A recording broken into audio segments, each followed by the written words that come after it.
जैसा कि इस समय पूरी दुनिया उथल पुथल भरे दौर से गुजर रही है, ऐसे में पिछले कुछ समय से देखा जा रहा है कि दुनिया की कई ताकतें भारत को अपने अपने पाले में खींचना चाहती हैं। ऐसी स्थिति में भारत ने वैश्विक राजनीति में अपना समीकरण साधने में सफलता पाई है। लेकिन यहाँ पर पूरी दुनिया के लिए चौंकाने वाली बात यह है कि भारत ने हमेशा कहा कि वह तटस्थ है। ऐसे में युद्ध भरे माहौल में भारत अमेरिका के पाले में कैसे जा सकता है?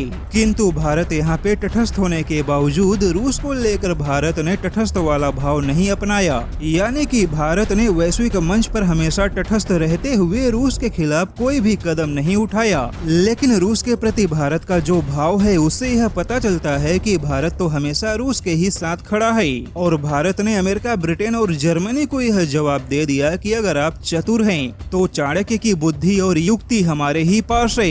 यानी कि चतुराई में भारत हमेशा ब्रिटेन, अमेरिका और जर्मनी से 2 कदम आगे ही रहेगा। और इसका नतीजा यह हुआ कि जो अमेरिका, ब्रिटेन और जर्मनी भारत को समझा रहे थे, अब वही अमेरिका, ब्रिटेन और जर्मनी खुद भारत को समझने लगे हैं। जो अमेरिका, ब्रिटेन, जर्मनी भारत को सुना रहे थे, अब वही अमेरिका, ब्रिटेन, जर्मनी भारत की सुनने लगे हैं। जो भी लोग भारत को तटस्थ की भूमिका से निकालकर अपनी ओर खींचना चाहते थे, उन सभी को अकेले हमारे विदेश मंत्री ने अपनी ओर खींच लिया। और अभी तक पीएम मोदी ने अपनी कूटनीति का हथौड़ा तो मारा भी नहीं कि अमेरिका के विदेश मंत्री इतिहास की दुहाई देने लगे कि इतिहास में हम भारत के साथ खड़े होने की स्थिति में नहीं थे।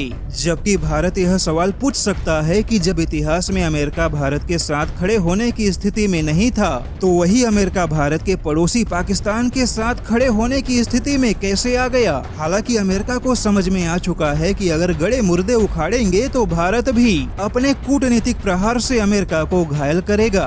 ऐसे में अमेरिका को बहुत जल्द ही समझ में आ गया कि भारत को समझाने से अच्छा है कि भारत को समझने का प्रयास किया जाए। और अब अमेरिका, ब्रिटेन और जर्मनी भारत को समझने के रास्ते पर निकल पड़े हैं।